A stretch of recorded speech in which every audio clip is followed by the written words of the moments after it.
it happened because we had a team which could work together, which could share how to manage, whether it is conflict or different ideas from stakeholders that we are dealing with.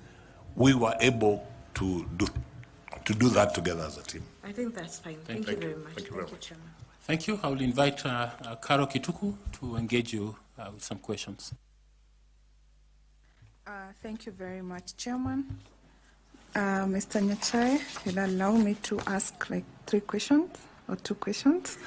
The Constitution at Article 86 contemplates the use of a voting method that is accurate, verifiable, simple, transparent, and accountable.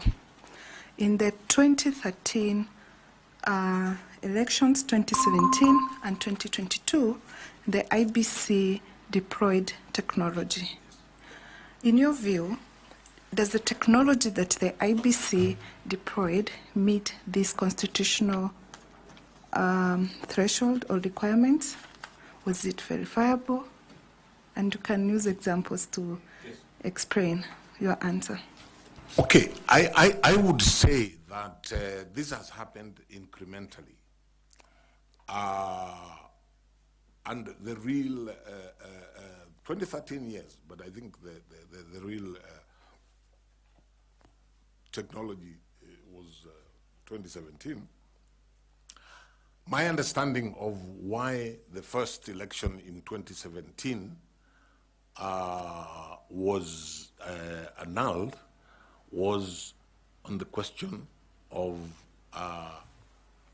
verifiability, because the Supreme Court took the view that the technology that was used, and in particular the uploading of results from the polling station to the National Tallying Center, and now I'm talking about the presidential election, because that's really where the problems that IEBC has been having about elections. That has been the main, the presidential election.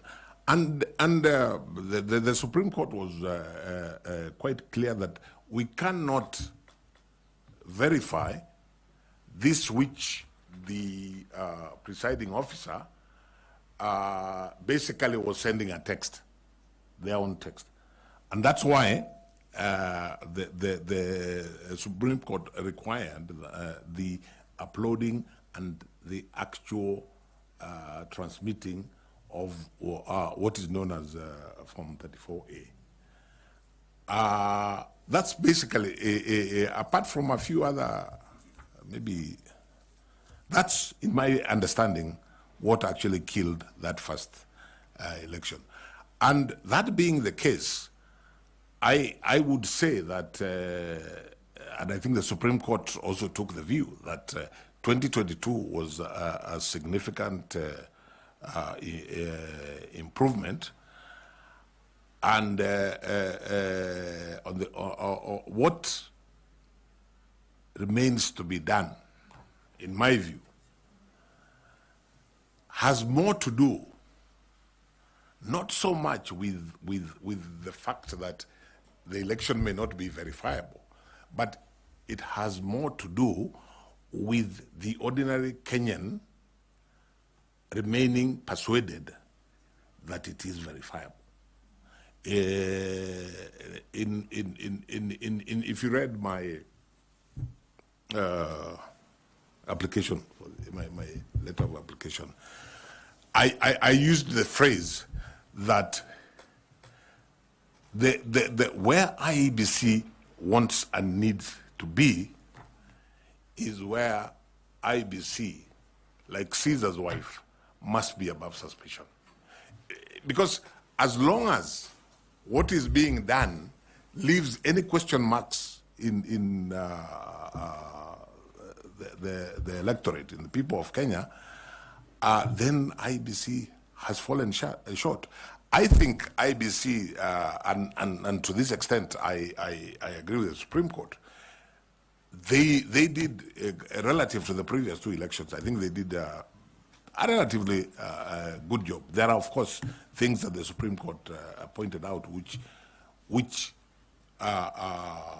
could be done better. But all said and done, the elephant in the room is that question of what is it that needs to be done, especially with the use of technology, so that the Kenyan voter, the electorate, the Wanjiko, the Mora, the Amina, actually is persuaded that yes, even if we lost this, we are not quarreling with the electoral management body. The reasons lie elsewhere. Okay. So just following up on what you're saying, that the technology that the IBC has deployed over the various electoral cycles has been progressive. So apart from the KIMS kit, which is the technology that the IBC basically deploys, what other areas can the technology be deployed to enhance the elections management in Kenya? Again, you'll allow me to go. Sorry, you'll allow me to go back to the fundamental question, what I've called the elephant in the room, so that we are looking at the trust deficit that exists between the people of Kenya and the whole system, including IEBC. How do we narrow and possibly even do away with that? So my answer to that question is even around the KIMS kit. If I was, or tomorrow I find myself in the boardroom of IEBC with commissioners, I would be saying, what is it that the technology we have, what is it that can additionally be done so that the people of Kenya actually feel that they have no reservations? IBC, I believe there's an ongoing discussion between IBC and, of course, like the National Treasury and those who provide money about whether or not the technology, especially the KIMS kits, whether they're obsolete. IBC takes a position, I believe, that they are now obsolete. So that's an issue that needs to be resolved. I am aware that one of the things because currently what the KIMS kit does, as I'm sure you members of the panel know, is the starting with the registration of voters, then the registration of candidates, then the identification at the polling station of the voter, and finally, which is the most problematic, the transmission, especially of the presidential result from there. So, and in the process of answering the question, I would want to ask, if I'm in the commission and just sat there, I would want to find out from the technology people, for example, how can technology carry the voter with IEBC from the time they vote up to the time results are announced? For example, the issue of technology keeping the voters, if I vote, for example, if I normally vote at a polling station called Kisi Primary School, when I vote there and leave the station, if at the close of the voting, I got a message that tells me in your polling station, X number of people voted, this is when they have done the counting, these are the results. The ones that are being announced, pinned to the door, and transmitted, and then physically taken. If that was done, I venture, and technology helped the voter to get that. I venture to suggest that a Kenyan who was so minded could actually do the arithmetic themselves. So by the time IEBC is announcing the result, they are able to, if they are so minded, to do that arithmetic, whether through their political parties or not. So I think what I would be asking, not being a technology person myself, my question will still remain what I would be asking the technology people. What is it additional that we can do the voter to feel that there's nothing going on wrong, there's nothing they've missed? Yeah. My last question. So the law, and there are instances that the technology does fail. Yes. It's technology, it can fail. So the law envisages that IBC should contemplate having a complementary system. Two questions. What is this complementary system? And the second question, how would you ensure that that complementary system remains credible, transparent, verifiable, accurate, and accountable? Okay, the first question. Put on your mic, Justice. I'm sorry, Chair. The first question, what is this alternative? This was the subject of litigation. Of course, having another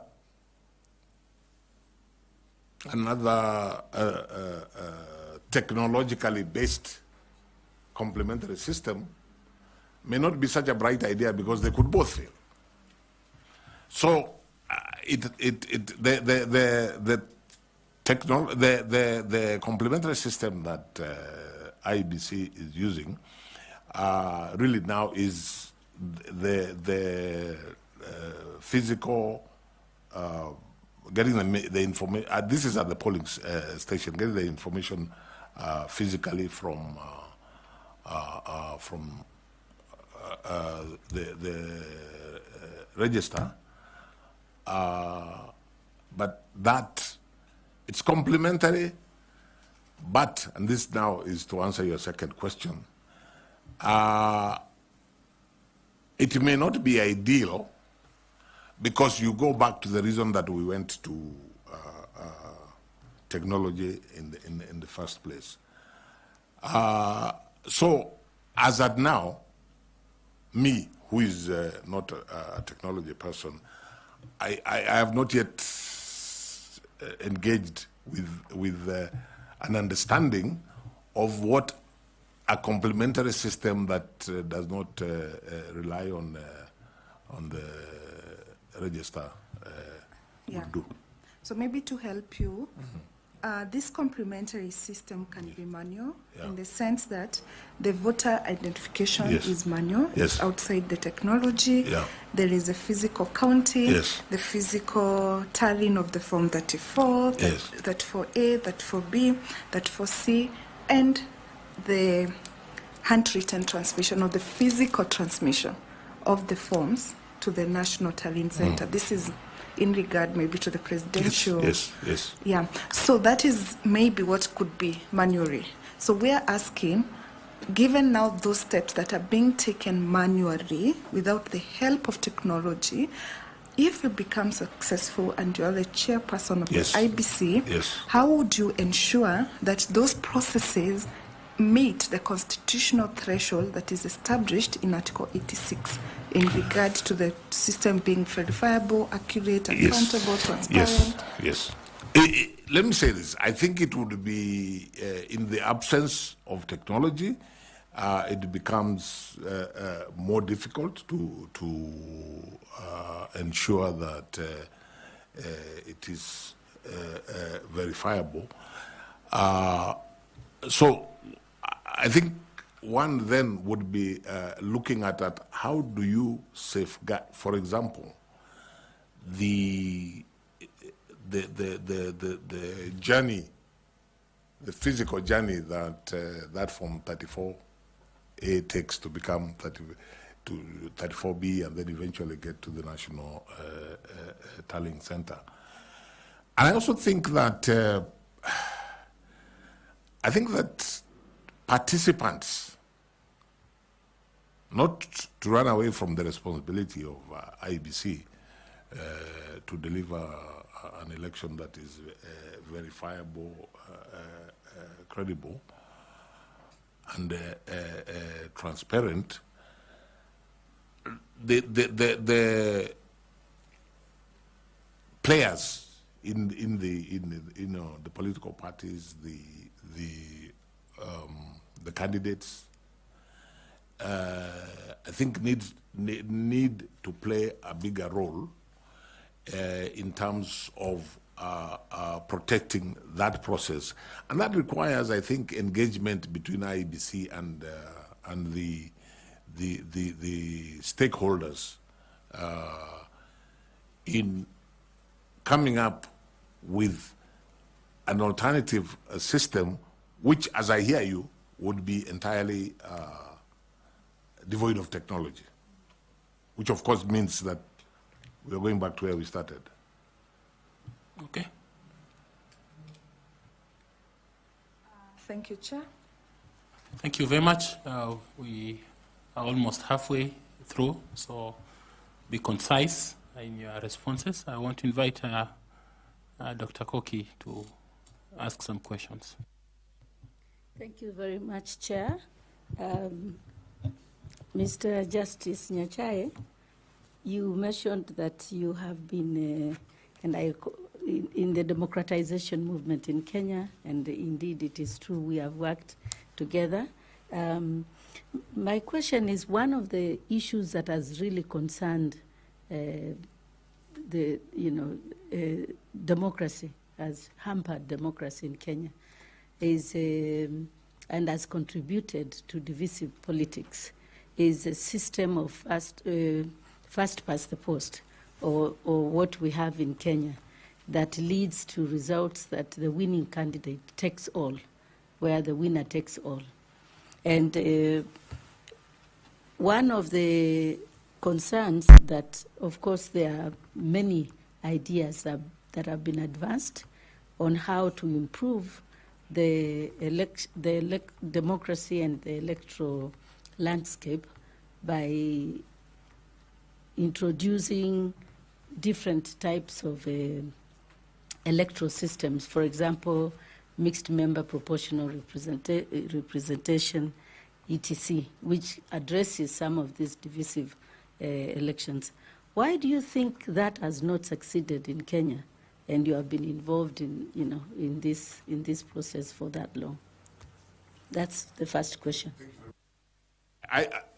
My own view is that I think there are probably several reasons which pertain to our type of politics, which sadly is not always issue-based, and that's why even political parties to actually achieve issue-based political parties has been a challenge, and that's why, for example, proportional representation may not work, because you have a mindset that we want our own representative in this particular locality or in this particular community, who we see as our representative. It's not about issues. That, I think, is a reality. But let me say this. Those who, you know, in the democratization process, as you will recall, Dr. Muli, we tended to deal with much more basic things, and we really didn't get, at that time, to the stage where we are looking at, for example, alternative kinds of elections. I always ask, whenever I hear that argument, I always ask myself, why does first past the post work in very many other systems, but it's a challenge? It's a challenge in Kenya. The people of Kenya, I think, promulgated a constitution as they saw fit, how they wanted to be governed. And perhaps, and our politics tend to revolve around individuals. Perhaps a solution would be to have a system where, yes, first past the post, for example, if you're talking about a presidential election, but then you have individuals who have huge followings, and when they lose an election, whichever way they lose an election, their followers just feel, then we are done for. If our person did not get it, then we are done for. So to me, not being pessimistic, but I wouldn't start with trying to change the system so that we have, say, proportional representation, which I personally favor. I would begin it from the pragmatic perspective of, is there a way that we can ensure that participants in an election at the end of that process are not feeling excluded from the body politic? Thank you. Justice Nyachai, perhaps you can share with the panel some ideas on how we can address this issue in Kenya, this perennial problem of divisive politics, and you know, when at the end of election results where they are not being accepted, and after elections we have those members, you're saying the followers of the losing candidate, the first runners-up, as a lot of votes that have just gone to waste. Yes. How do we address that so that we can make Kenyans appreciate and accept the results of the elections? I think the first thing I would say, Dr. Muli, is that what we were discussing a minute ago, where we want to get to a situation where the people of Kenya have faith in the system, and to the extent that they are more likely to accept the result. I don't want to speak too much, the chair warned me, but let me just give a quick example. I'm not a great football fan, Chair, but in 2014, by God's grace, I got an opportunity to go and watch the World Cup final in Rio, in Brazil. You know, thousands of people in that stadium, and everybody with very strong views in terms of who they are supporting. At the end of the match, you just had two reactions. Those who won were jubilant. Those who lost left there feeling dejected. But what you didn't have is a scenario of those who lost saying, no, there was something not right here. Of course, there are things like, I forget what they call it, where nowadays there's technology assists to follow some of those things. But the important thing is, how do you, in answer to Dr. Muli's question, how do we get to a situation, and that's the first part, a situation where people have faith in that system. So if they lose, they're just dejected, but they don't cry foul. The second team, the second side of it, I think if we accept as a people that we have this problem that is perennial, where we have difficulties in accepting the results and so on, because of what the consequences are. Because the consequences is that a leader and his or her people feel, oh, if once we are lost, then we are done. We have nothing out of it. Is perhaps to relook at the structure of government so that in the body politic, those who have not won at all levels to be able to form government feel that they're still participating in the body politics. Those are the two suggestions that I would make. Thank you very much, Justice Nyachae. Thank you very much, Chair. Thank you very much. I presume that in Brazil there was confidence in the referee. Chair, there must have been, because I didn't see anybody shouting referee Akwende or things like those. I just saw people jubilating in that particular match. Germany won. I saw people, those supporting Germany jubilating. The other side, Argentina lost, the crying. But it's just the way you accept that we lost. But nobody challenged the system of how the result was arrived at. That's my point, Chair. Okay, then we will ask you further questions, since you will be the referee if you get this job. Thank you, Chair, and thank you again, Justice Nyachae. You are the chair of CIC, which I'm looking at the Constitution here. You are to monitor, facilitate, and oversee the development of legislation and administration procedures required to implement this Constitution. Now, I believe you are part of the Chapter 15, the operationalization of the Chapter 15 commissions, for which CIC was one of them, and particularly IEBC is one of the Chapter 15 commissions. However, in the recent past, in 2014, there was the Senate actually raised concern with regard to conflicts between the Commission or within the Commission. And I think this one was specifically to National Gender and Equality Commission.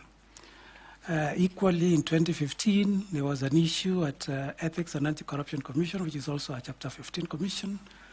And even it went to court. There were investigations that were done. At some point, they were nullified on the basis that there were no commissioners at EACC. We've seen what has been happening at IEBC. 2017, we saw how the former chair, the CEO, how some commissioners left, resigned. And coming home to the IEBC Act, I was just looking at it, and we've had 10 amendments up to last year. The one that created this selection panel was actually the 10th amendment of the IEBC Act. So looking at the governance framework of these constitutional commissions and the conflicts that we've seen running across, is there a problem with regard to the governance framework of our constitutional commissions? And is it a constitutional issue? Is it a legal issue? Or it's more of a governance issue? Thank you. My answer to that would be it's none of the above. The biggest problem is the dynamics of personalities and what is perceived as power play. The one you didn't mention was between the National Land Commission and the Ministry of Lands.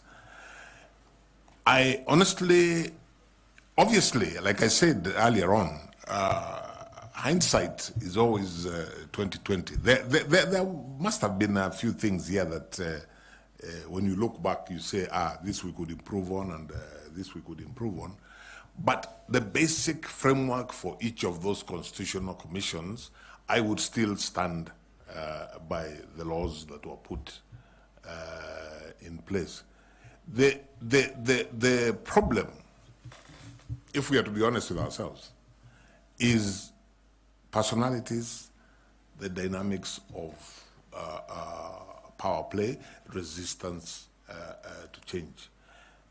Classic example would be the conflicts that were there between the National Police Service Commission and the National Police Service itself, the Inspector General and his team.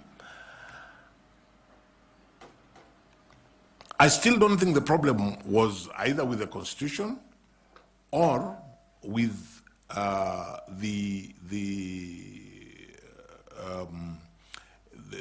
either with the Constitution or the laws made to implement the Constitution. I think it has more to do with a situation where one side or other is resisting change. You know, we must not forget at any point that the 2010 Constitution was and remains a radical document, a transformative document, relative to where we were before.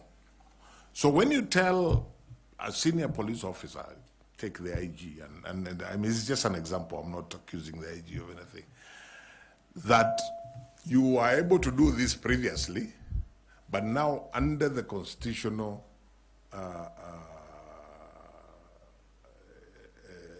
dispensation that we now have, this can only be done this way, or this can be done by another body like the Commission.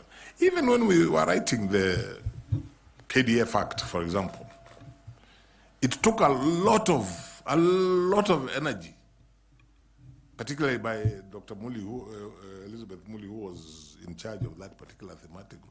It took a lot of energy, negotiation, for the military to understand a concept called civilian oversight, which is in the Constitution. They're not used to it. To their credit, eventually they were able to internalize it. To me, the problem we have been having with the constitutional commissions is not about the Constitution, is not about the laws to implement the Constitution. It's about the power play and resistance to change. Further to that, the IEBC Act, which if you are successful, you will be responsible for its implementation, was actually amended in 2016. And it is the only one under Chapter 15 commissions that has separated the functions of the commissioners and the secretariat, unlike all the other Chapter 15. This one under Section 11A has went ahead to separate it. So given your experience and the fact that you've said it's not about the law, it's not about the Constitution, it's about power play, so how will you, if appointed, handle these challenges that have been default to IEBC for the last 10 or so years? Sorry, which particular one? Which particular challenge? You see, Section 11, yes. 2A. Sets out the... It is the only yes. of all the Chapter 15 yes. where it has clearly separated the roles yes. of the Commission and yes. of the Secretariat, yes. unlike any other Chapter 15. Yes. So given the fact that you say this is about power play, it's yes. not an issue of law. Yeah. So assuming you, and if you get this position, yes. as the chair of IEBC, how will you ensure that these conflicts, perennial conflicts that have been there at IEBC, which are more of power play, not the law, how will you address them as once appointed? Okay. I think there are two different levels of conflict. The one that we were talking about in the earlier question is about the Commission as an entity and maybe another entity like part of the executive which was dealing with particular issues beforehand. Now you're asking me about within the commission. And if you're asking me about IEBC, if I was privileged to serve as chair of IEBC, I would consider myself lucky, more lucky than the other constitutional commission heads, for the simple reason that I accept that amendment 11A is a very helpful and useful amendment, because you don't then have to have any tug of war about who does what. The bigger problem has been, in my view, with the other external entities. But let me come to IEBC. You know what? Honestly, I think the solution to IEBC, 11A is very good. It helps. But 11A will not solve the problem if the mindset of the respective players, like the commissioners and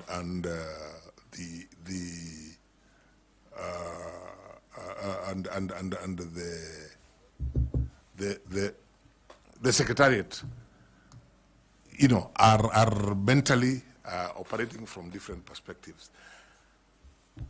That amendment is 2016, yeah? Now, if we just look at the commission, it didn't help in 2022 at Bombers. It was there. You still had this rupture which nobody understands, yeah? But which, for me, I attribute to more, not about the structure. I attributed more to a problem of personalities and a problem of interests, and again, power play. So the law there, which is very good, Section 11A of the Act is very good. It sets out all this, yeah? But we still have a challenge. Even when I read the Supreme Court judgment for 22, which endeavored to advise the issue of the relationship between the chairperson and the commissioners relative to the chairperson constitutionally being the returning officer for the presidential election. I am persuaded that even with that guidance from the Supreme Court, if the mindset of the people within that commission is wrong or is negative, you will still have it. So maybe I'm going further than the question you asked me, but if I was to find favor in the position that I have applied for, and I was find myself as chair of the commission, I would consider one of my most urgent and major tasks is how to make 7 people who've, every person has come from wherever they have come from, how to turn that into a team which focuses on what the mandate is and how each of them individually can deliver for a collective discharge of the mandate. And for me, as an individual, I consider that my experience at CIC would come stand me in good stead. Thank you very much. I'll ask Misati Evans to take up some questions. Thanks so much. Let me call you Charles. That's what I'm used to calling you. Now, from what you have just answered, it will be clear that the issue of personality and the institutional infrastructure is not a problem. Then in your own view, what do you think brings these conflicts as the state currently as it is? Why are we having problems? Because from your presentation, or the way you have answered is like the personality issue and the infrastructure is okay? What I think causes the problem is you have a situation, and again, allow me to refer back to the experience I had at CIC. Remember, CIC was the commission was created by a process which involved the two disparate political groups that had formed the coalition government. If we are to be honest with ourselves, what that meant is that people came there probably from the perspective of a political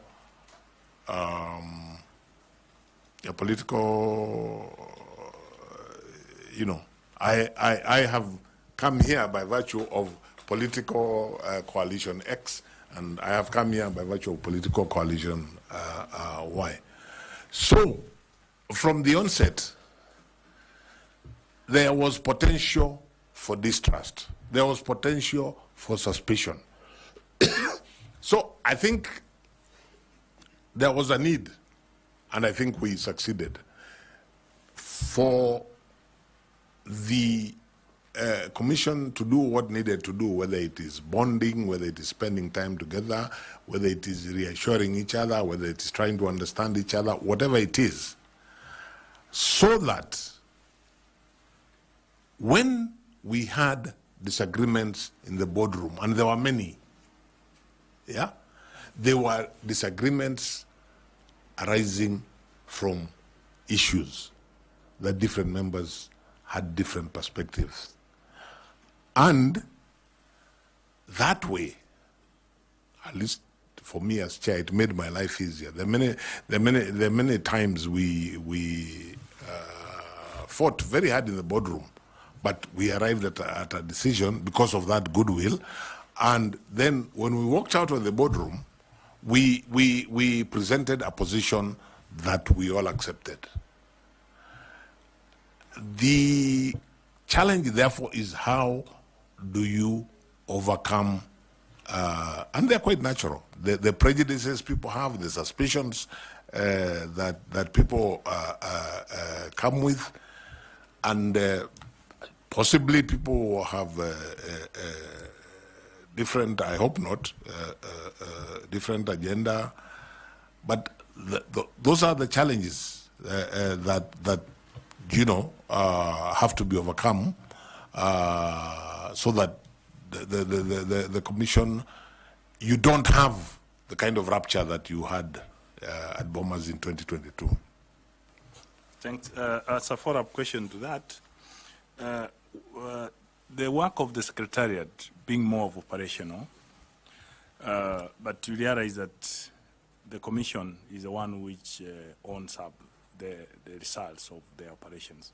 How will you ensure that you hone whatever activities, whatever mission, and whatever activities they do, that you are in charge and you own it? And then the last question, do you think the issue of procurement has any bearing towards the conflicts that happens in IEBC? And I can honestly say I am not sure, but I have had that said. That's my honest answer. That sometimes there are interests other than the delivery of the mandate. There's a school of thought, for example, that when you had a commission which came in when other commissioners had been there, perhaps there was a feeling that when we were not here, what happened that we missed out on. I think that is the honest truth, but I don't know. I don't know. Honestly, I can. But having, sorry, what was the other than procurement? You hone the actions of the operation. Yes. So. I think it's a matter of working relationships. And I go back to the whole question of what happened at Bomas in 2022, and we can't run away from it. I mean, it was the low point of the Electoral Commission.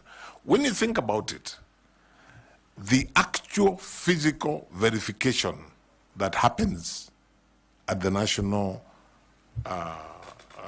Tallying Center is actually done by the Secretariat under the supervision of the Commission. So really, because it's done by the Secretariat under the supervision of the Commission, you would expect that you wouldn't have that kind of scenario, because the Secretariat, which has been doing the tallying under that supervision, and it's mathematical. We have verified. It may be laborious. It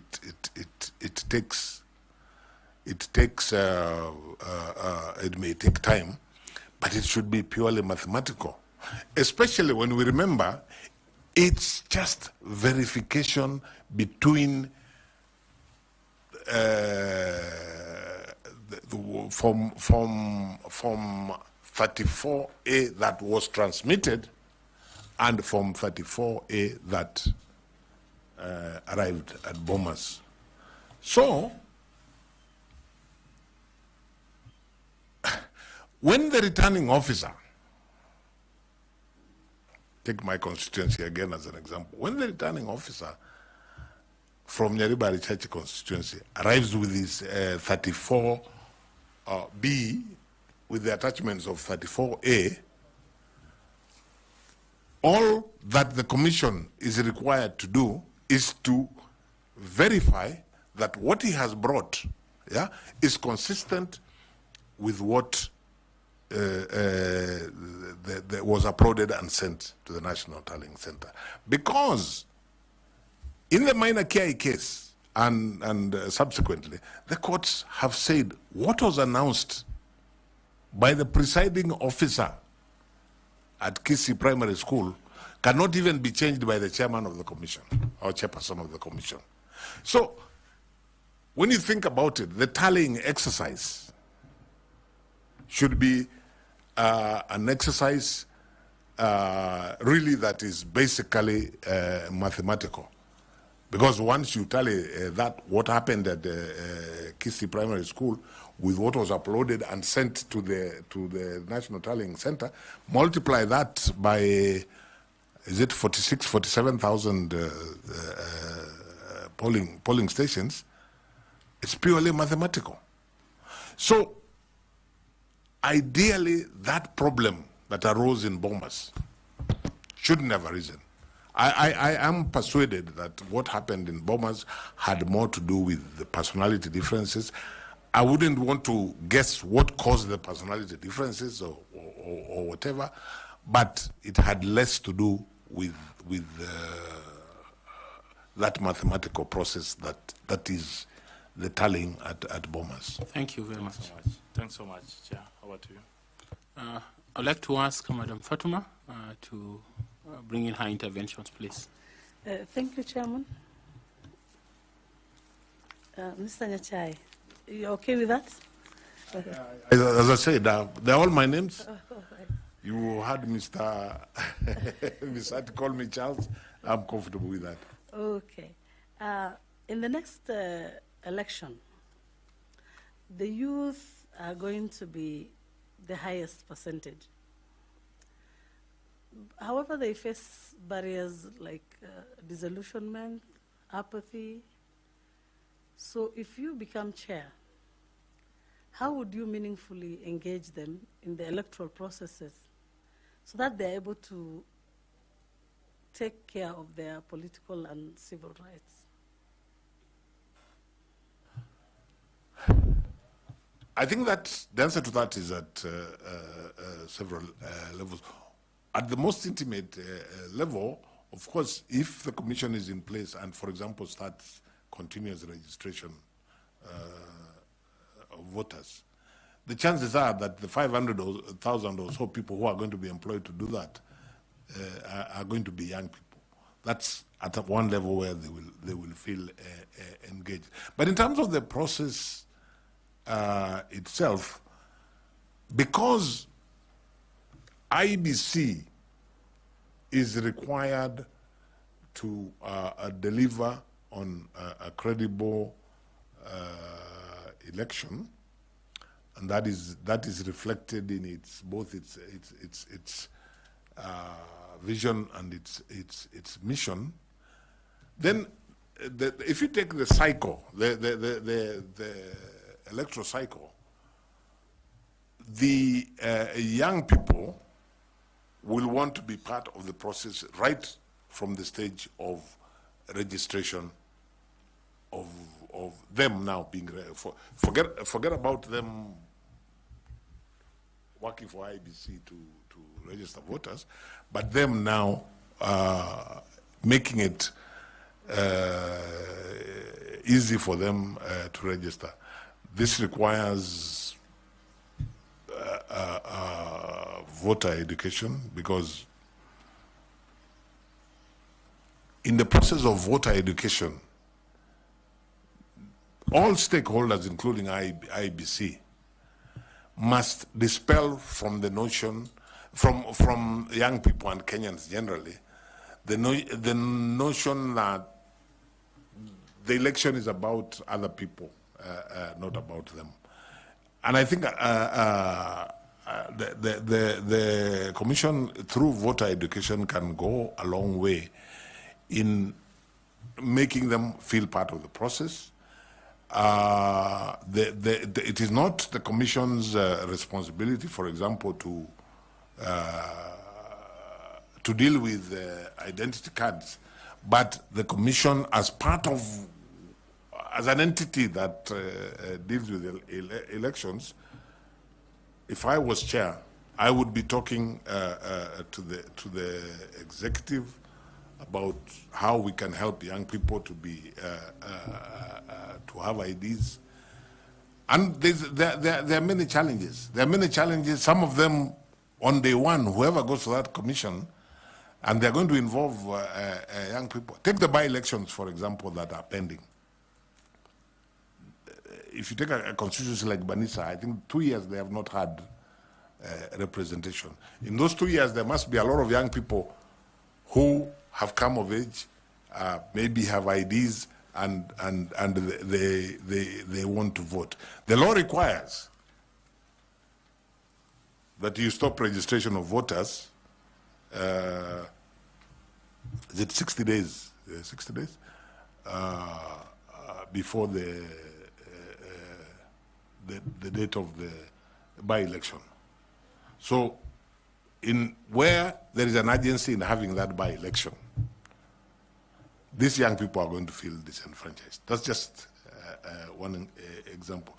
Now, at a national level, there is an obligation on all stakeholders to ensure, right from them being enabled to get identity cards, which, as I say, is not part of IEBC's mandate, so they get identity cards. IEBC must facilitate them to register as voters. And very importantly, in terms of civic education, and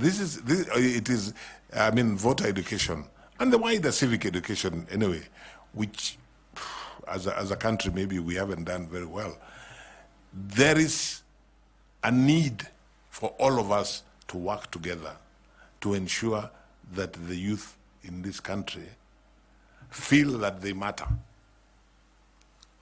That is stakeholder engagement.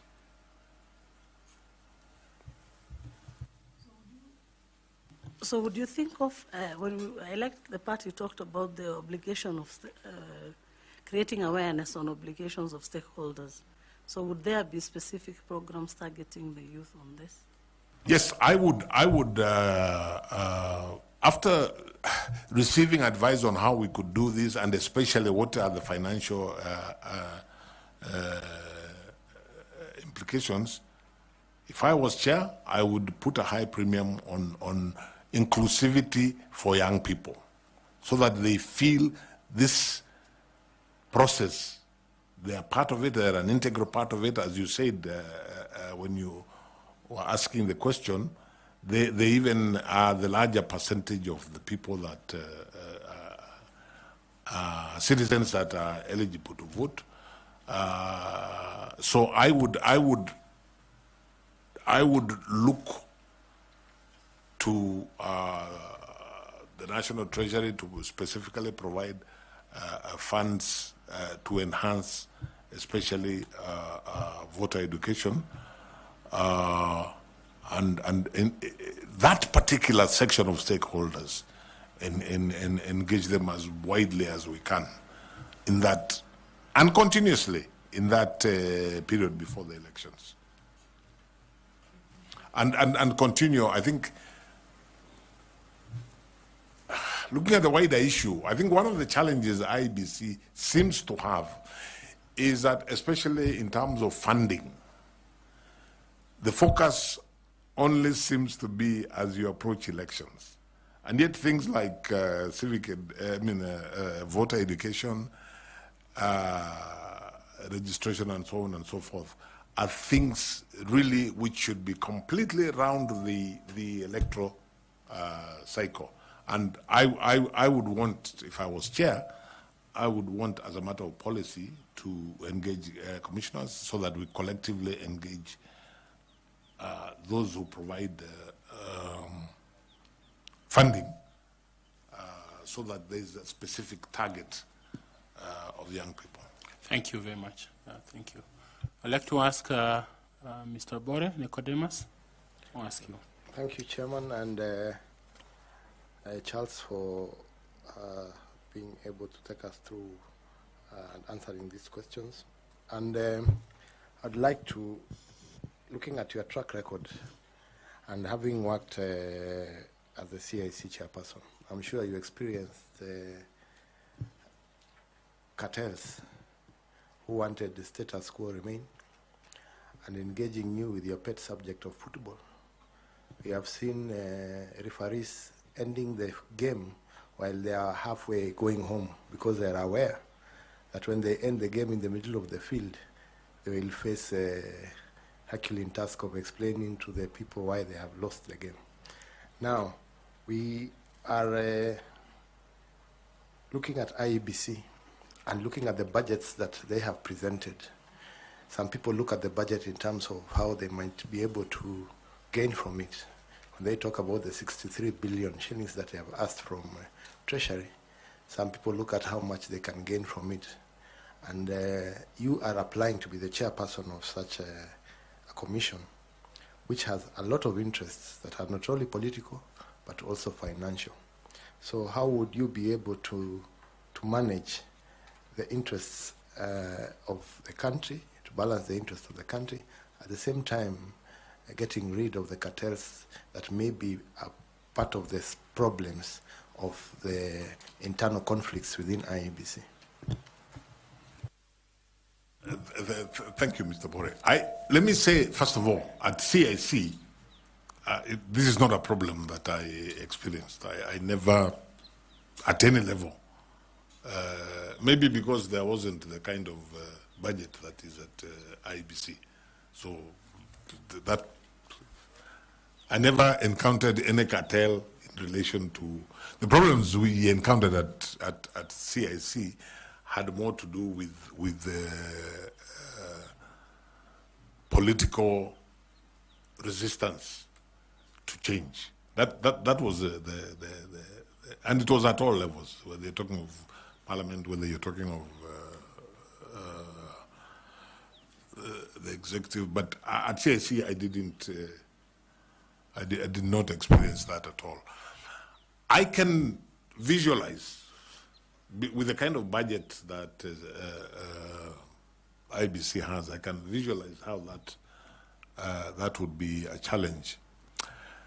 I would see my job, if I got to be chair, my job and that of the commission, we are required to provide policy, to oversight the Secretariat as they implement that policy, and to ensure, ethical practice within the commission.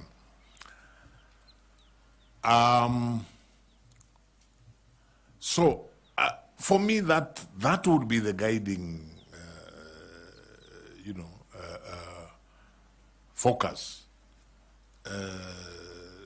That everything be done in accordance with the policy that has been adopted.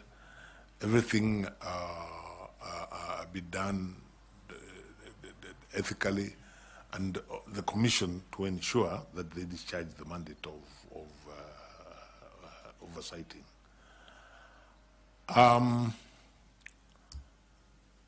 But I think that it's one of those areas that if the commission are all of the mindset, yeah, then I think the commission should be able to resist any untoward attempts by what you have described possibly as cartels. But I can visualize that kind of figure probably has people salivating around the country just because of the figure. As a follow-up question, what kind of legacy do you hope to leave behind in terms of ethics and trust and constitutional governance in Kenya if you are given the chance to become the chair of IEBC? Thank you, sir. Given the history of this commission, especially in the last 3 elections, like I said earlier, there are many people, well-minded people, who think it's a very brave thing to go to IEBC, and therein lies the challenge.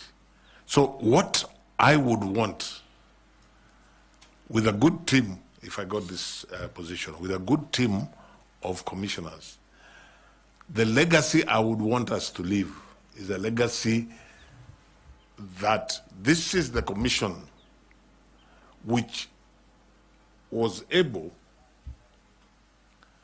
because as I said earlier, the biggest challenge we have as far as IEBC and the people of Kenya is concerned is there's a huge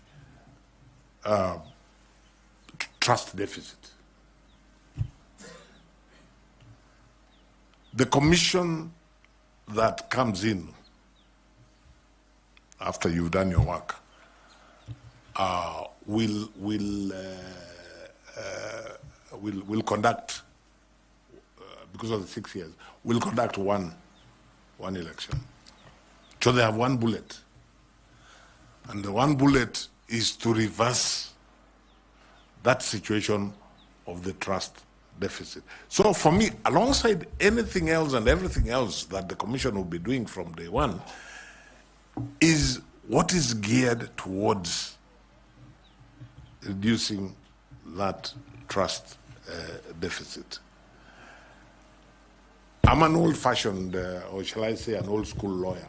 So for me, the Supreme Court of Kenya tells me the 2022 election met the minimum standards contemplated by the Constitution. I accept that because that's me as an old-school lawyer. But that's not good enough for the people of Kenya. Beyond what the Supreme Court said, the people of Kenya themselves must feel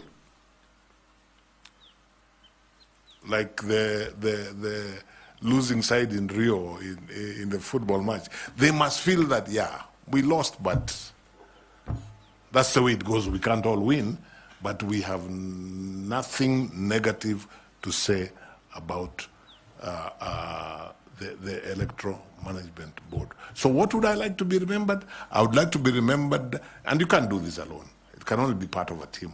I would like to be remembered as part of a team and if I was given the opportunity to serve as chair, I'd like to be remembered as the chair who was able to completely reduce the gap of the trust deficit between the people of Kenya and the electoral management body in election issues. That's how I'd like to be remembered. Thank you, Chair. Thank you very much. We'll ask Professor Adams. Please, Professor Olo. Thank you, Chair.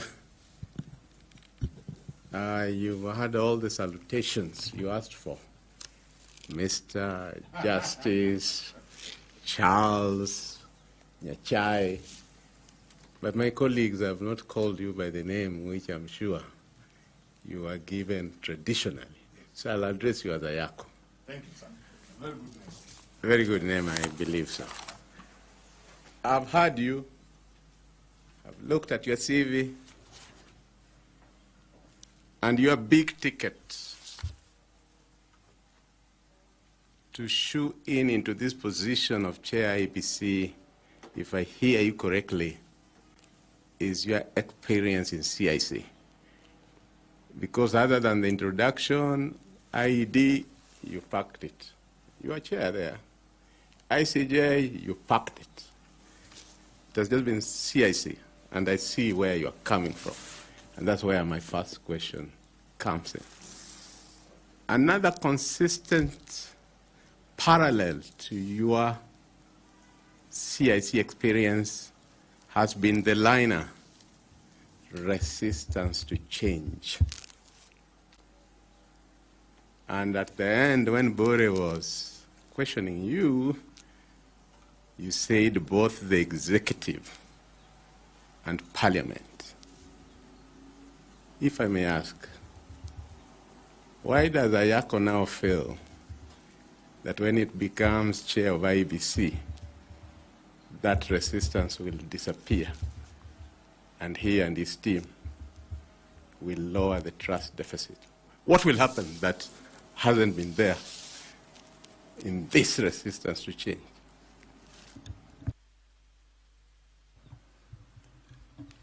Let me say this. When I talk about the resistance to change at CIC, effectively what I am saying is I expect all levels of resistance even at IEBC, probably because the stakes are higher. At CIC, I wouldn't say that we failed to overcome. I think we went a long way in for lack of a better word, in plowing through that resistance. We didn't always succeed. And that's why I gave some examples of what I consider to, especially in terms of legislation like the Ethics and Integrity Act. I felt we tried, but it was viciously, for lack of a better word, watered down. But we live to fight another day, and you know, even at IEBC, one expects resistance. It's not that I expect that you'll walk into IEBC and everybody will clap for you and say, this is what we want to do. But what I'm saying, Prof, if the focus is on reducing, if not completely obliterating that trust deficit, and you start from day one, then you're not even looking at just you as individuals. You're looking, how can technology help us to do this? How can we improve the policies? Can we address, for example, the question, I don't know if it was Dr. Muli or somebody who asked about the complementary system. With the focus on trying. It's not something that I am naive enough to think that can be achieved overnight. But I was answering the question from Mr. Bore, what would I like to be remembered as?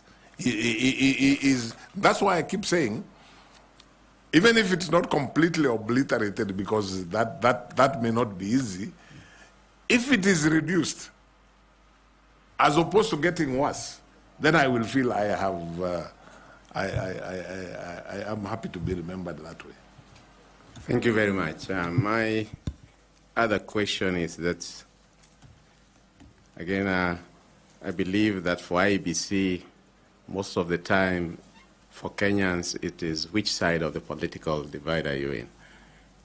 And there are those who have time and again become pessimistic that prefix independent should be removed from IEBC because it's never independent. The law that is guiding us in this election panel is very clear on who is qualified or not qualified to run. And I just want to use the analogy that you gave us of the World Cup. And now I won't mention teams because Kenyans are very passionate about the Premier League. But there are usually some referees that you'll just see trending that they are favoring one side. And my question is that if you were to succeed as chair, what's your understanding of independence and impartiality, given that you and other chairs before have been politically affiliated? It's not a secret.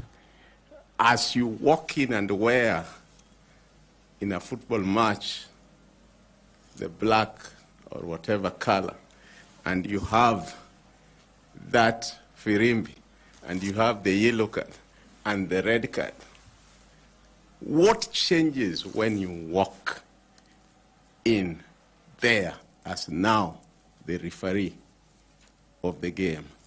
Associate with that, because I won't want to ask another question separately, that we know that sometime, I can't remember which year, but 4 commissioners out of the blue resigned and really put the country in a quagmire over quorum issues and so on.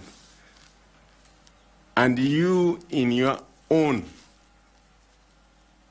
statement, which the chair has followed, has told us that you did quit the ESCJ. In fact, you went ahead to say you were earning $2,000 for a job you felt you are not doing.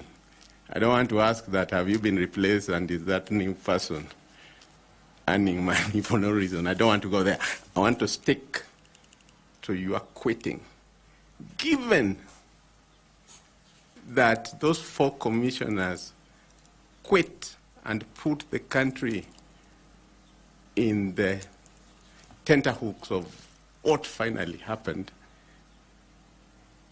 Kenyans watching will be asking, Charles Nyachae did quit once. Will he quit again, especially in this high-pressure job? What assurance do you give them that that will not happen? Thank you. Please take maximum of 4 minutes. Okay. The answer is no.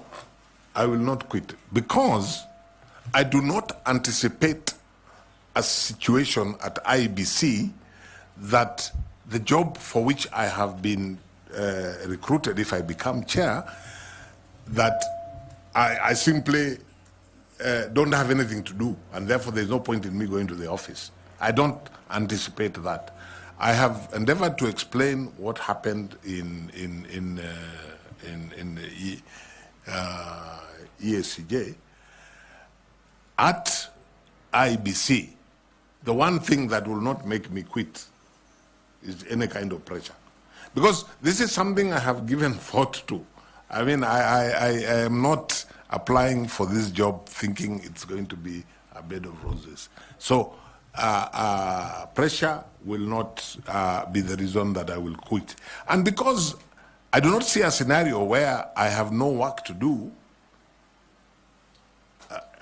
I will not quit, because that work could be actually, if it's a question, for example, of trying to get resources to do A, B, C, D, that in itself is significant work to do. So the question of quitting, if I got the position, doesn't arise.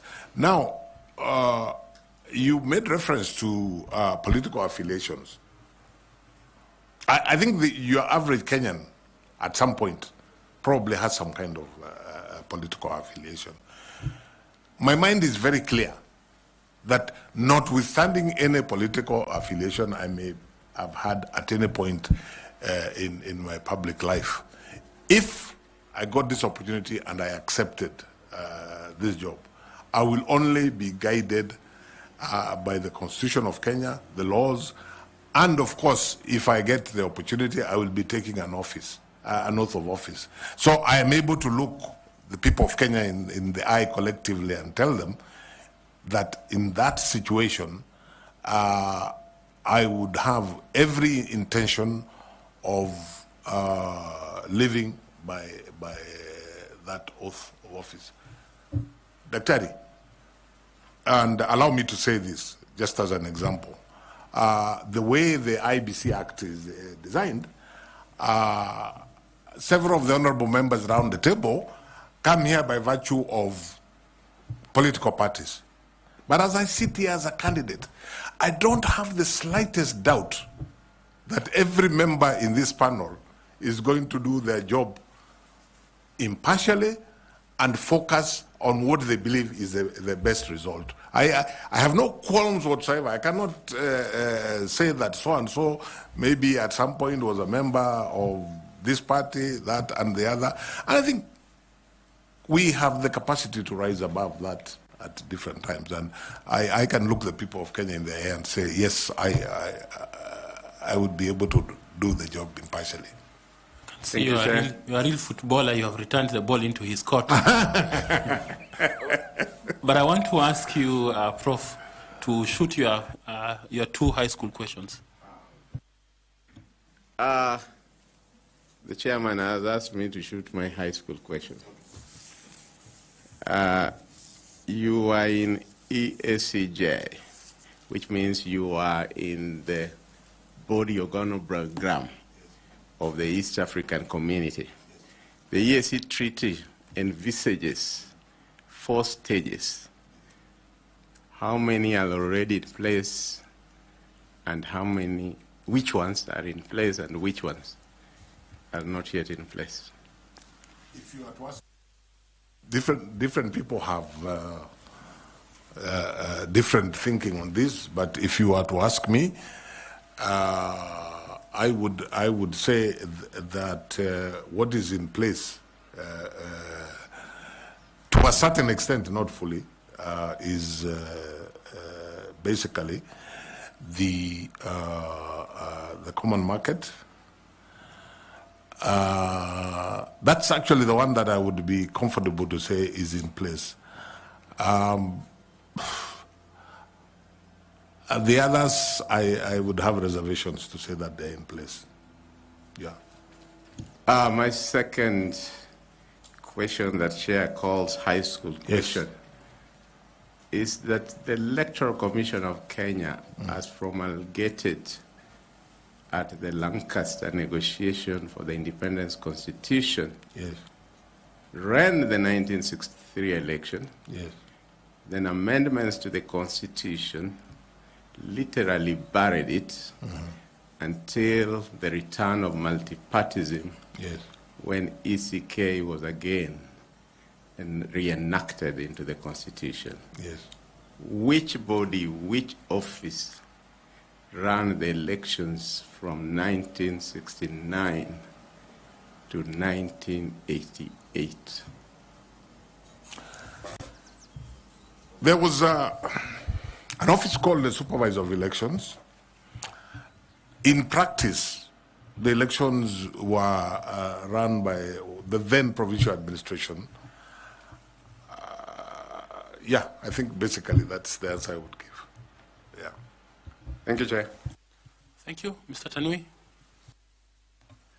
Mine is a quick one. Justice retired Chairman Emeritus, if I may use those terms. What would you tell Kenyans who are saying that you've served this country as a judge of the East African Court? You've also served Kenyans as chairperson of CIC, and now you should allow other Kenyans to serve as chair IEBC. What can you tell them? Yes, I would tell Kenyans, essentially I am not before this panel from the perspective of looking for a job, so that one can say, wachia wengine na hao wafanye kazi. Of course it's a job, but, and I reflected long and hard. And I imagine if I was looking for a job, I would probably still, even at my age, get a less dramatic job. The reason that I am offering myself is because, one, I remain passionate about the Constitution of Kenya 2010. I believe that the electoral process is really the backbone of the democratic architecture that the people of Kenya envisaged in that constitution. I believe that I have something to offer to the people of Kenya in this regard, arising from my training, arising from my experience, and arising to my passion about the constitution. I would not be as arrogant as to imagine that I'm the only one who can do this job. No, I'm just telling the panel and the appointing authority, I'm available. I believe I can do the job. I would be committed if I got the opportunity. So I'm not really, I would want to tell the people of Kenya that I'm not really trying to squeeze into a job which other people can do. Of course, there are many Kenyans who can do the job. But I'm just saying, I believe I can do the job, and I am available. That's basically what I'm saying. Thank you, Chair. Thank you very much, Justice. We are required as a panel to receive memorandum from citizens of this country. Yes. And as such, put such a memoranda to you, and we have brought that to your attention. One by Bunge la Wananchi and a sworn affidavit by John Mark, and a few others that has been put to you, and they allege the following: that you failed Chapter 6 integrity test due to scandals including extramarital affairs and child support lawsuits that you have faced before. Number 2, financial impropriety. They allege that you're linked to Procter and Allen, a cereals company in financial distress that has defaulted 3.7 billion loan, raising doubts about your financial management capacity. Number 3, that you, Chair, lack a public record, and they allege that to implement key electoral reforms, you failed to do this as a chair of CIC, and in coming into office as a chair of IEBC, there will be nothing new that you'll add. Number 4, they say that there's some conflict of interest, that perhaps you have some political patronage that bring in lack of integrity, and you may not be objective in a presidential election. Then finally, that you lack public trust due to these past controversies, including personal scandals and question about appointments and financial disputes. What do you have in terms of response? Briefly, kindly. Thank you very much, Chair. I'm happy to respond to those. I did get the memorandum and I looked at it. Of course, this is a public process, and it's right of every Kenyan to make allegations. One would expect that any serious allegations would have some support. Now, when I go through this, the first one of personal morals and integrity are just allegations and some. I saw a page from some newspaper, and that's all that it is, allegations. Whatever they talk about, they have really not given any substance, and I do not accept the allegations, and I think that's really, on that one, that's what I would say about it. The second one, and I think Procter & Allen, I have never had anything to do with the management of that company. I am a very small shareholder in an investment company which itself has shares in Procter & Allen. I have no direct links with Procter & Allen. So I don't know how I would answer that, because if you're talking about financial management, I've never been involved in the financial management of Procter & Allen. So I really don't know how that would be said to reflect financial impropriety. The allegation that I failed at CIC, I think it's insulting, not so much to myself, because I'm a candidate here and they're welcome to say what they wish to say about me. I think it's insulting to the people I worked with at CIC, the entire team, and all the other stakeholders, to say that we did nothing and achieved nothing at CIC. I think the work that CIC did is self-evident. So I think this is just an allegation, like all the others, meant to scandalize. Political patronage. I'm not sure which you referred to, because I saw two things. One, a statement about the manner in which I was appointed to the East African Court of Justice. To the best of my knowledge, that's the way.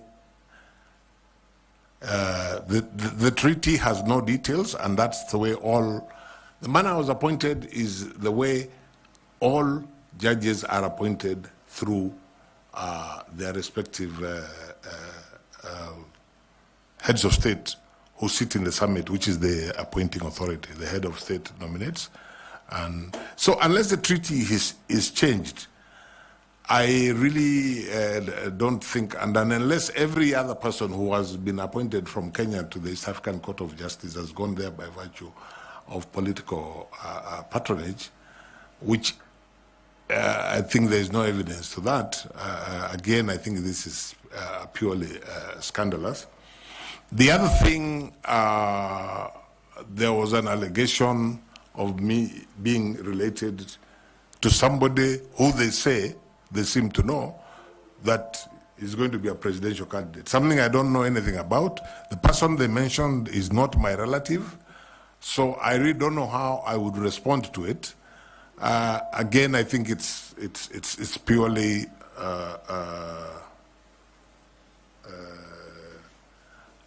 scandalous. I'm very clear in my mind that none of those allegations have any basis whatsoever.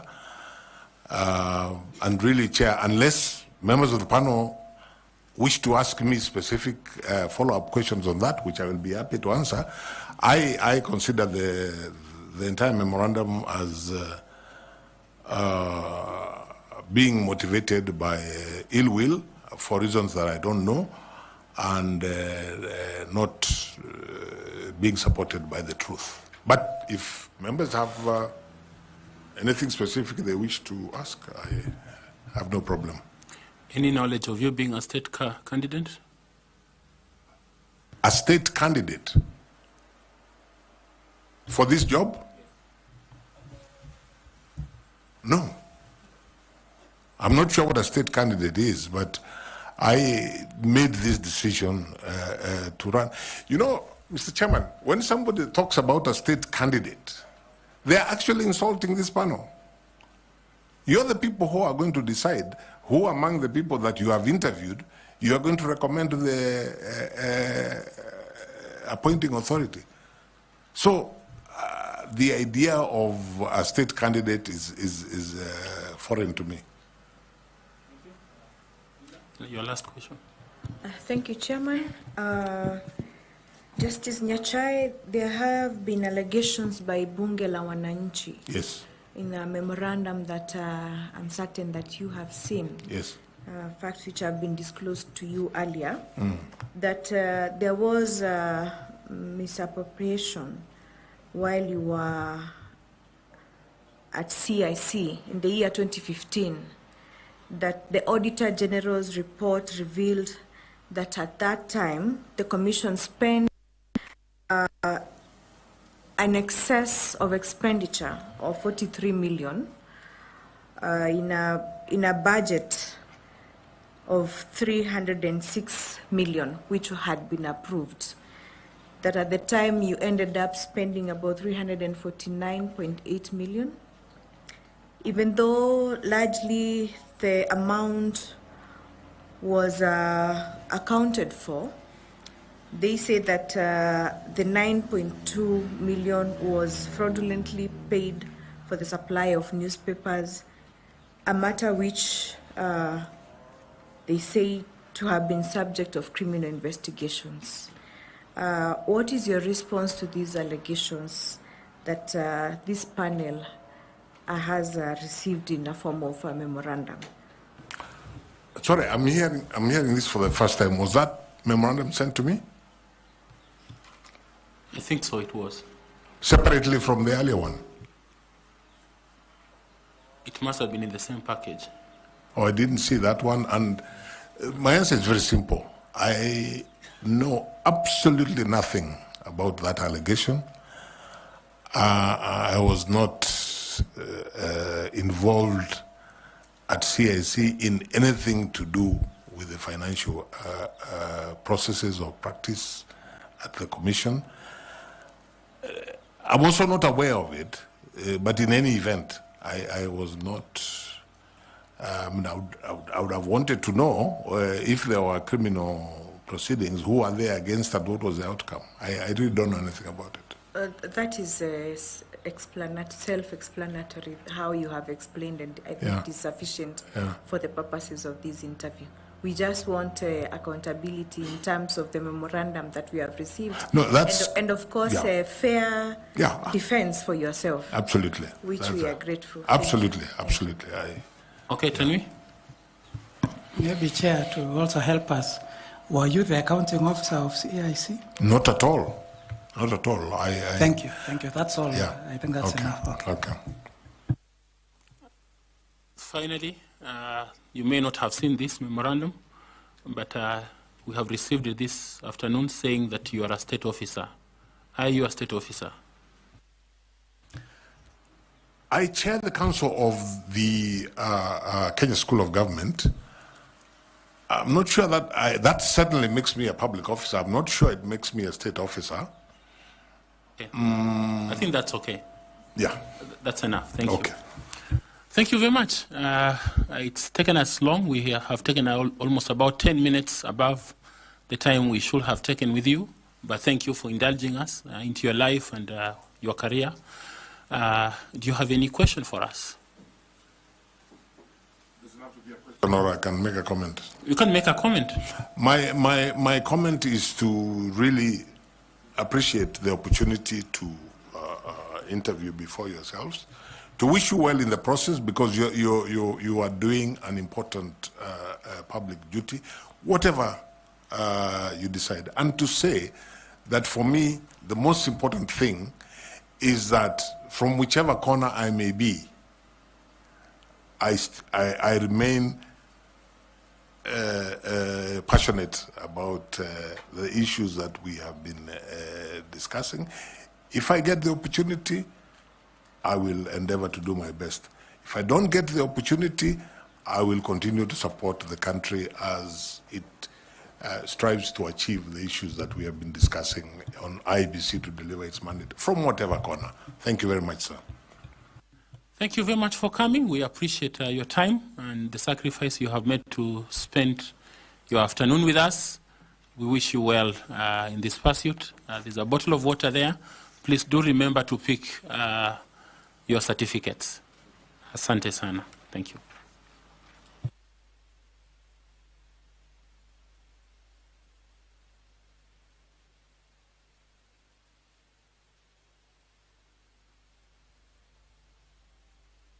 That's yours. It's okay.